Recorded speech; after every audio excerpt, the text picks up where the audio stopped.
Bonjour, mbola tsara buongiorno a tutti. Trésor.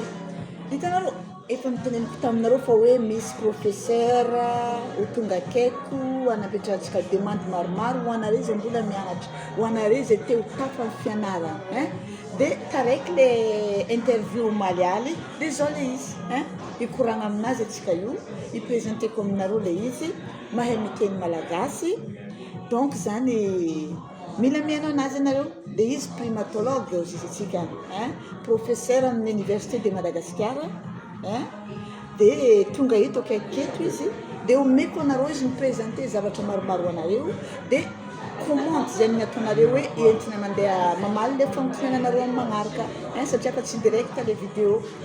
Ok, zay zany. Dia i professeur ty zegny isan'olo nagnampy za be dia be tamin'ny albumako. Araiky ty misy azy satria izy koa présidente n'association koa izy, association GERP à Madagascar koa Antananarivo. Zareo zegny isany nagnampy za amin'ny fagnanaovako ny album manany jiabijiaby ny tegna marigny, satria koa tsisy zareo magnampy anahy tsisy raha vita zegny atsika, non? Donc zegny omeko anareo izy, monsieur professeur Jona Ratsimbazafy.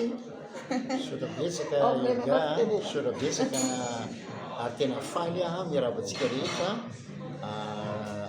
Za moa zany nianarako Jona Ratsimbazafy, professeur Jona Ratsimbazafy, fa mpianatra mpikary koa primatologue. Iny moa zany hoe primatologue manao fikarohana momba ny primaty, ary ny primaty antsika olombelona primaty, ny gidro primaty, ny rajako primaty, zany hoe reny zany antsoina hoe cousin antsika, tsy olombelona izy fa primaty.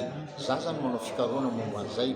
Malagasy aho, teratany malagasy, mipetraka any Madagasikar, kanefa nianatra tany Amerika tany nahazo ny doctorat-ko. Ary lazaiko hoe tsy mora ny lalana nalehako fa rehefa miezaka ianao, rehefa mianatra mafy ianao dia tsy maintsy tafavoaka foana ny fianarana.